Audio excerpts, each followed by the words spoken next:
ඇය කියලා තියෙන්නේ මගේ නිවසෙන් පිට මගේ දේහය ගෙනියන්න එපා කියලා. එතකොට ඊළඟට ඇය කියලා තියෙනවා ඒකිතා ඡාම් විදියට මේ කටයුතු කරන්න කියලා. මොනම විදියකවත් සභාවක් තා පැවැත්වීමක් ඔක ප්‍රකාශ කියවීමක් ඒ කිසිම දෙයක් නැහැ. ඒක එතුමියගේ විශ්වාසනීයත්වය තහවුරු කරමින් කිසිම වර්ණයක් නැහැ. ලස්සනට කොණ්ඩේ ගොතලා ඇය ඉඳගත්තාම මිනිස්සුට ඉඳගන්න පුටු නැහැ හැරිලා යනවනේ. ඇය කවුද? ආචාර්ය නන්දා මාලනියන්. ඇය අද සවස් කාලය වන විට අපිට මේ තිබුණේ නැහැ හොඳ සපත්තු මේ පුතාලා දානවා වගේ. ඒ කාලේ තාත්තට තිබුණේ නැහැ ඒවත් අරන් දෙන්න. ඒ කාලේ තිබුණා මේ කට සෙරපු කියලා සෙරපු જાතියක්. 730යි 750යි 760 තමයි වැඩි මේක. ප්‍රස්තාව ලබා දුන්නේ රත්මතු දුව චිත්‍රපටයෙන් බවයි. ප්‍රථම වර්ණ චිත්‍රපටියත් වීමත් විශේෂත්වයක්. මීට අමතරව අම්මාවරුණේ ගීතය ආන්දෝලනාත්මක ගීතයක් සලකුණක් වූ ප්‍රවීණ ගායන ශිල්පිනී ආචාර්ය නන්දා මාලනියන් අභහ ප්‍රාප්ත වී තිබෙනවා. මේ යන විට ඇගේ වයස අවුරුදු 80ක්. මෙරට රසවින්දනීය ගීත කලාවට අනුපමේය සේවයක් ඉටු කළ ඇය සිය හඬින් මෙන්ම නිර්භීත කලා භාවිතයෙන්ද දේශයම කම්පනයට පත් කළ මෙන්න දැන් ලැබුණු පුවතක්. ශ්‍රී ලංකීය කලා ක්ෂේත්‍රයේ අද්විතීය සලකුණක් වූ ප්‍රවීණ ගායන ශිල්පිනී ආචාර්ය නන්දා මාලනියන් අභහ ප්‍රාප්ත වී තිබෙනවා. මේ යන විට ඇගේ වයස අවුරුදු 80ක්. මෙරට රසවින්දනීය ගීත කලාවට අනුපමේය සේවයක් ඉටු කළ ඇය සිය හඬින් මෙන්ම නිර්භීත කලා භාවිතයෙන්ද දේශයම කම්පනයට පත් කළ කලාකාරියක්. ඇගේ දේහය පිළිබඳ අවසන් කටයුතු පසුව දැනුම් දීමට නියමිතයි. මෙන්නෙම පුවත නැවත වරක්. මෙරට කලා ක්ෂේත්‍රයේ අද්විතීය සලකුණක් වූ ප්‍රවීණ ගායන ශිල්පිනී ආචාර්ය නන්දා මාලනියන් අද පස්වරුවේ අභහ ප්‍රාප්ත වී තිබෙනවා. මේ යන විට ඇගේ වයස අවුරුදු 80ක්. ඇගේ දේහය පිළිබඳ අවසන් කටයුතු පසුව දැනුම් දීමට නියමිතයි. ආයු බොහෝ වේවා කියලා පිළිගන්නවා මගේ YouTube නාලිකාවට. ආයු බොහෝ වේවා කියලා පිළිගත්තා වුණාට අද සවස් කාලය වෙන විට ලැබුණු ආරංචිය නම් එච්චරටම හරි නෑ. ඒකට හේතුව ගද්දී ලංකාවේ වඩාත් විශිෂ්ට සේවයක් කරපු සංගීත ශ්‍රේෂ්ඨයට වඩාත් උචිතම අවස්ථාවලදී තමන්ගේ විශ්වාසනීයත්වය තහවුරු කරමින් සහෘද මිනිස් ජනතාව වෙනුවෙන්ම ශ්‍රී ලාංකිකයන් වෙනුවෙන්ම තනු ගීත ගොඩක් තිබෙනවා. ඇය කවුද? ආචාර්ය නන්දා මාලනියන්. ඇය අද සවස් කාලය වන විට ජීවිතයෙන් සමුදුන්නා. මේ වීඩියෝ එක පළවෙනකොට දිනයක් පහු වෙනවා. ඒකට සමාව ඉල්ලමින් අපි හැමෝම නන්දා මාලනී කියලා දැනගත්තට මිරිහාන ආරච්චිලාගේ නන්දා පෙරේරා නැත්නම් නන්දා මාලනී කියලා තමයි ඇයට ආමන්ත්‍රණය කරන්නේ. ඇයගේ දරුවන් විදිහට ගද්දී වරුණී සරෝජා සහ සාරදා අන දියණිවරුන් දෙදෙනාගෙන් පවුල සමන්විත වනවා.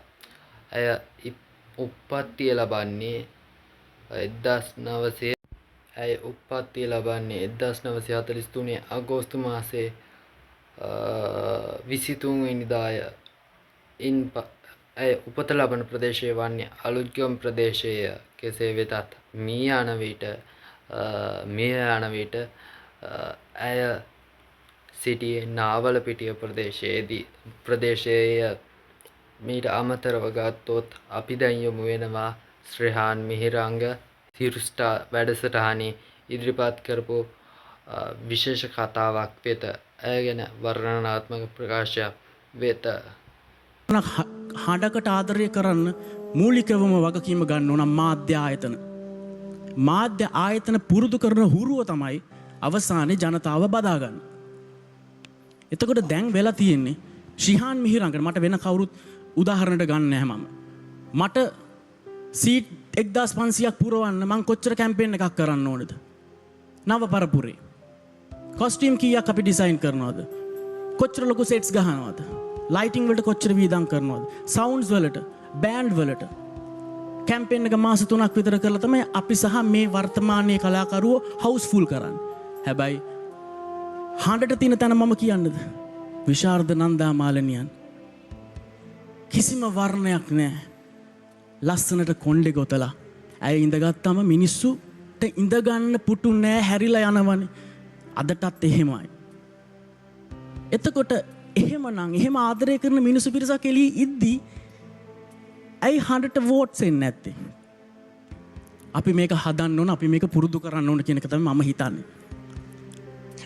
මම ඇත්තටම ශිහනවා අපි අහන්න පුරුදු, අපි කියනවානේ මේක පුරුදු කරන්න ඕන. හොඳ දේ අහන්න දීලා, හොඳ දේ ලියන්න පුරුදු දේ කරලා, හොඳ දේ. ඒ වගේම නන්දා මාලිනියන් විඳපු කටුක ජීවිතය පිළිබඳවද මෙහිදී ඇය ප්‍රකාශයක් කරනවා. මෙහිදී ඇය පළ කරන්නේ වැඩිදුරටත් ඇයට මේ අවස්ථාව ලබා දුන්නේ රත්මතු දුව චිත්‍රපටයෙන් බවයි. ප්‍රථම වර්ණ චිත්‍රපටියත් වීමත් විශේෂත්වයක්. මීට අමතරව අම්මාවරුණේ ගීතය ආන්දෝලනාත්මක ගීතයක් වන යදමින් බැඳ විලංගුලා ඒක මගේ channel එකේ තියෙන ඒ link එක මම දාන්න. ඔන්න ඔය විදිහේ වඩාත් ආන්දෝලනාත්මක ගීත ගණනාවක් ගායනා කරා. අපිට මේ තිබුණේ නෑ හොඳ සපත්තු මේ පුතාලා දානවා වගේ. ඒ කාලේ තාත්තට තිබුණේ නෑ ඒවත් අරන් දෙන්න. ඒ කාලේ තිබුණා මේ කට සෙරපු කියලා සෙරපු જાතියක්. 730යි 750යි 760 තමයි වැඩි මේක. පාට තීන්ත ගාලා තියෙන. ඕක තමයි දාන් යන්නේ. සපත්තු මේස් දාන ඇතිටියා. මම නම් දාගෙන ගියේ කට සෙරපු. ඉතින් මං එනකොට ටකස් ගාලා සද්ද එනවනේ කට සෙරපු. ඔන්න කට්ටය එනවා කියනවා. ඉතින් ටීචර් සපත්තු දෙකක් ගෙනල්ලා දාලා හැදුවා ළමා මණ්ඩපෙට අරන් යන්න ගුවන් විදුලියට. ඇඟිලි ඈතෙලා කොම ලං කරලා හදලා දාලා දුන්නා. ඉතින් ගිහිල්ලා කරුණාරත්න අබේසේකර අයියට මාව බාර දුන්නා. කරුණාරත්න අබේසේකර අයියට කිව්වා පුතේ සර් මේ ළමයා අපේ ඉස්කෝලේ බොහොම දක්ෂ ළමෙක්. හරි දුප්පත්. මෙයාට පුළුවන් නම් උදව් කරන්න කිව්වා. දැන් ළමා මණ්ඩපේ දැන් මං ඉතින් ඉන්නවා අවුරුදු ගාණක් 4ක් විතර හිටියා. දැන් මේ ළමා මණ්ඩපේ සින්දු කියමින් ඔහොම ඉන්නකොට අමරදේව සර් ගුවන් විදුලියේ වැඩ. එතුමා අහේ යනවා මෙහි යනවා මේ අපි සින්දු කියනවා බලනවා. ඔහොම කාලයක් ආවා.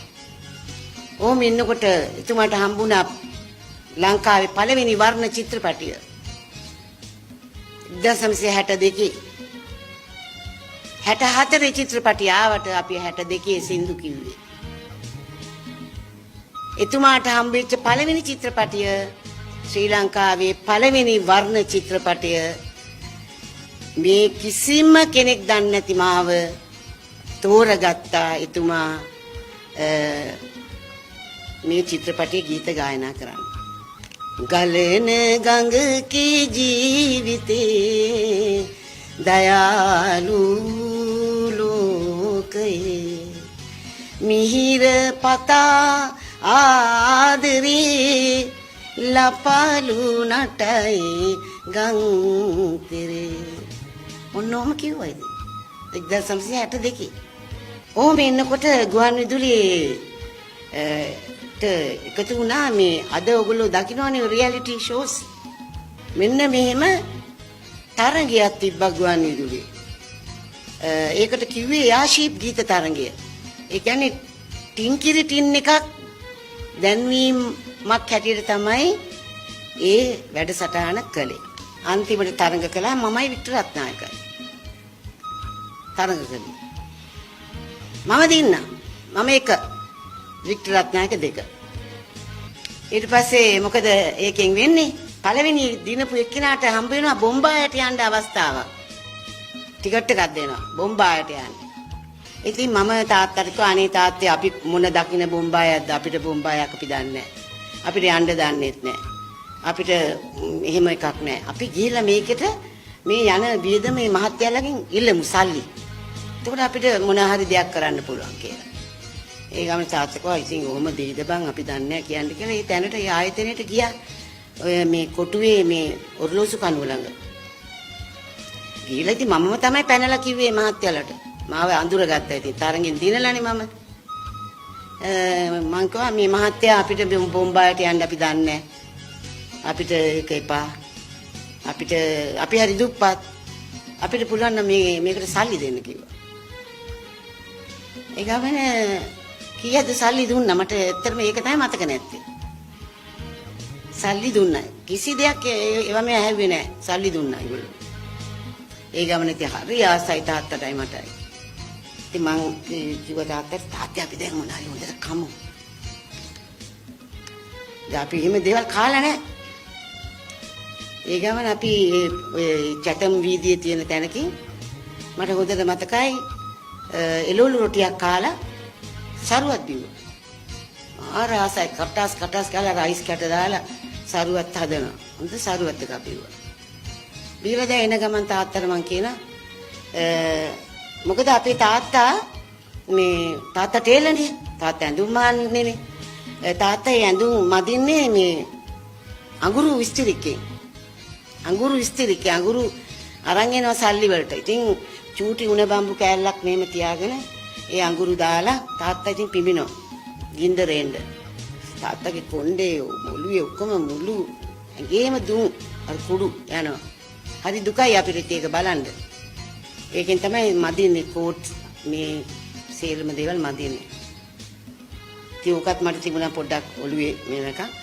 මං කිව්වා තාත්තට මේ තාත්තේ අපි ඉස්තිරිකයක් ගමු. ඒ සල්ලි හම්බෙලානේ. ඉතින් තාත්තා කොඹට පිස්සුද මේ ගේ ලයිට් උත් නැහැ කොහෙන් ඉස්තිරික ගන්නද කියලා. ඒ අපි කිව්වා ලයිට් උත් ගමු. ඉතින් ඒ සල්ලි වලින් ලයිට් ගත්තා. තාත්තට ඉස්තිරිකයක් ගත්තා. සුමාන දෙකකට හොඳට කණ්ඩ ගෙනාවා කෑම. මාළු අරම මෙයා ගෙනාවා ඉතින් හොඳට කණ්ඩ ගෙනාවා. ඊට පස්සේ තාත්තට උණු වතුර බෝතලයක් ගත්තා. මොකද අම්මා තාත්තා අත්වැඩ කරද්දි රැට මේ තේ කෝප්පයක් හදලා තියෙනවා වහලා. ඉතින් තාත්තා රෑ වෙනකම් වැඩ. ඉතින් අපි හොඳටම දන්නා මේ සීතල වෙච්ච තේ කෝප්පේ තමයි තාත්තා බොන්නේ. උණු වතුර බෝතලයක් ගන්න කිව්වා තාත්තට. උණු වතුර බෝතලයක් ගත්තා. අරගෙන ඉතින් ඔහොම ජීවිත ගමනක් අපි ආවා. තාත්තා හයිඩ්‍රාමනි සමාගමෙන් තමයි මේ වැඩ කරේ. ඉතින් තාත්තා කෝට් මහලා ඉතුරු වෙන සමහර කෑලි හොඳ රෙදි ඒවා. ඉතින් වත්තේ අපේ කාෂටි වත්තේ චූටි පුතාලා එහෙම ඉන්නවා. ඉතින් තාත්තා ඉතින් ඔයින් එකක් මහලා මොනවා හරි කලිසමක් මොනවා හරි වහලා මට තමයි කියන්නේ පුතේ අන්න අහවල් තැන අහවල් ඉන්නවා පොඩි එකෙක් එයාට මේ කලිසම හරියනවා. ඔයා ගිහිල්ලා කියන්නේ මේක විකුණගෙන එන්න. කියන්න මේ හොඳම රෙදි. මේ දාලා තියෙන බොත්තම් හොඳම බොත්තම්. මේ බකල් එකක් පෙන්නලා කියන මේ බකල් එක හොඳම බකල් එකක් කියලා කියන්නේ. කියලා යනවා. ඉතින් ගිහිල්ලා ඉතින් මම ඉතින් ඒ යන තැනට එනවා අපි ගෙට ගන්නෙත් නෑ ඇත්තටම. අපි ගත්තේ නෑ ගෙට ඒගොල්ලෝ. ඒ අය පස්සේ ඉතින් බොහොම හෙට්ටු කරලා අපි ඒක විකුණනවා. ඉතින් ගිහිල්ලා හරියට කියනවා මහත්තයා තාත්තා කිව්වා මේක මේ හොඳම රෙද්ද කියලා. හොඳම බකල් එකක් මේ දාලා තියෙන්නේ කියලා. උඹ කොහමද ළමයි ඔව දන්නේ කියලා කියනවා. ඒ උනාට කියනවා අපි තාත්තා කියන එකනේ.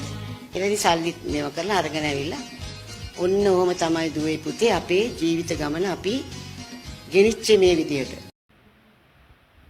මීට අමතරව අද දින දවස් අපරාක් වීම සිදු වෙන්න පුළුවන්. අද දිනේදී විවිධ කලාකරුවන් සහ ජනාධිපති අතිරේක ලේකම්වරයෙක්ද මෙහි පැමිණියා පවුලේ සුවදුක් විමසීම සඳහා.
දැන් නන්දාමාලිනී මහත්මිය තමන්ගේ අන්තිම කැමති පත්‍රයේ තමන්ගේ අවමංගල්‍ය කටයුතු කළ යුතු විදිය ලියලා තියලා තියෙනවා.